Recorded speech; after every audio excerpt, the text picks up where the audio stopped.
আমার সম্মানিত দর্শকবৃন্দ, এই মুহূর্তে আমি আলোচনা করতে যাচ্ছি তালাক সংক্রান্ত দুটি মাসলা নিয়ে। একটি হচ্ছে, যদি কেউ বিদেশে থাকেন অথবা দূরবর্তী কোথাও থাকেন আর তার স্ত্রীকে রাগের মাথায় মোবাইলের মাধ্যমে তালাক দিয়ে দেন, তাহলে কি তার তালাক কার্যকর হবে? অথবা কেউ যদি তার স্ত্রীকে রাগের মাথায় রাগারাগি অবস্থায় ঝগড়া করে সাক্ষী ছাড়া যদি তালাক দিয়ে দেন, তাহলে কি তালাক পতিত হয়ে যাবে? এর উত্তর হচ্ছে, অবশ্যই তালাক পতিত হয়ে যাবে। তালাকের জন্য সাক্ষী শর্ত নয়। যদি স্বামী তার স্ত্রীকে তালাক দিয়া দেয়, যেভাবেই দেখ তালাক হয়ে যাবে। আর যদি স্বামী বিদেশে থাকেন অথবা দূরবর্তী কোথাও থাকেন আর মোবাইলের মাধ্যমে তার স্ত্রীকে তালাক দিয়ে দেন, তাহলেও তালাক পতিত হয়ে যাবে, তালাক কার্যকর হয়ে যাবে। আল্লাহ পাক রব্বুল আলামিন সূরা বাকারার 230 নম্বর আয়াতে বলেছেন, ফাইন তাল্লাকাহা ফালা তাহিলু লাহু মিন বাদু হাত্তা তানকিহা যাওজান গায়রা।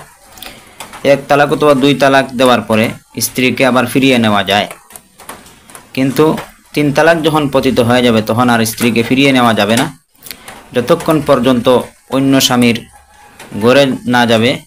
ওই অন্য স্বামীর ঘরে যাওয়ার পরে ওই স্বামী যদি তাকে তালাক দিয়া দেয়, তাহলে ইদ্যত পালন করার পর পূর্ব স্বামী তাকে বিবাহ করতে পারবে। তাহলে বোঝা গেল, সাক্ষী ছাড়া যদি কেউ তালাক দিয়া দেয় তাহলে তার তালাক কার্যকর হয়ে যাবে, অথবা মোবাইলের মাধ্যমে যদি কেউ তালাক দিয়া দেয় তাহলে তার তালাকও কার্যকর হয়ে যাবে। চাই 1 তালাক, 2 তালাক অথবা 3 তালাক, যাই দেখ না কেন তালাক কিন্তু কার্যকর হয়ে যাবে। এজন্যই হযরত আবু হুরায়রা রাদিয়াল্লাহু তাআলা আনহু থেকে বর্ণিত একটি হাদিস আছে, নবী করিম সাল্লাল্লাহু আলাইহি ওয়াসাল্লাম বলেন, 3টি জিনিসের মধ্যে কোনো তামাশা চলে না, কোনো ডং চলে না।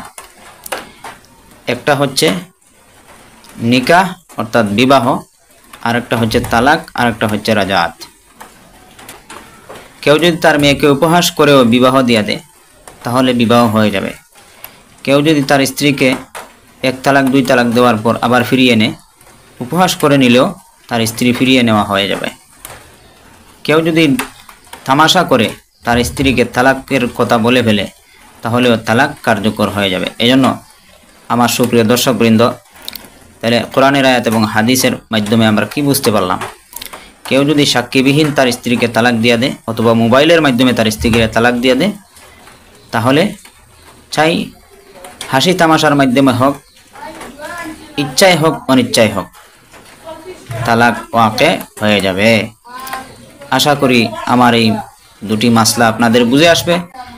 যদি বুঝে না আসে তাহলে আমাকে কমেন্টের মাধ্যমে জানাবেন, যোগাযোগ করবেন। ইনশাআল্লাহ কোরআন এবং হাদিসের আলোকে আপনাদেরকে সঠিক সমাধানটি বের করে দিব, আল্লাহ পাক যদি তৌফিক দান করেন।